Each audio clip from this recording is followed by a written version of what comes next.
बड़ी मेहनत और कड़ी धूप के बावजूद बंसीलाल का चेहरा कभी उदासी से नहीं झुका।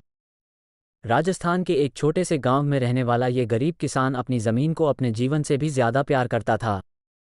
बंसीलाल की ज़मीन बहुत उपजाऊ नहीं थी, परंतु उसने कभी हार नहीं मानी।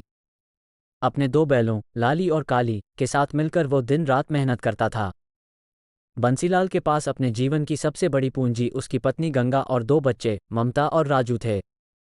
गंगा भी उसकी तरह मेहनती और समर्पित थी। वह अपने छोटे से घर को संभालती और बच्चों की देखभाल करती।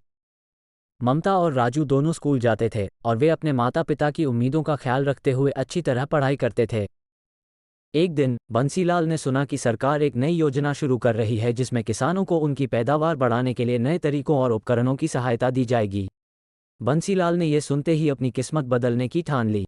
वो तुरंत शहर गया और कृषि विभाग में जाकर योजना के बारे में जानकारी ली।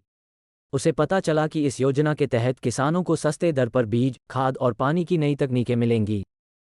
बंसीलाल ने बिना समय गंवाए इस योजना के तहत मदद ली और अपनी खेती में नए तरीकों को अपनाना शुरू किया।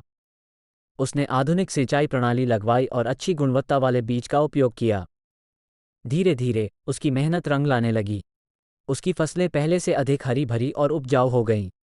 इस दौरान बंसीलाल ने अपने बच्चों को भी खेती के नए तरीकों के बारे में सिखाया। ममता और राजू ने भी अपनी पढ़ाई के साथ साथ खेती में अपने पिता का साथ देना शुरू किया। पूरे परिवार की मेहनत और लगन से उनकी हालत दिन ब दिन बेहतर होती गई। एक बार गांव में अकाल की स्थिति आई, लेकिन बंसीलाल ने अपनी नई तकनीकों और योजनाओं की मदद से अपनी फसल को बचा लिया।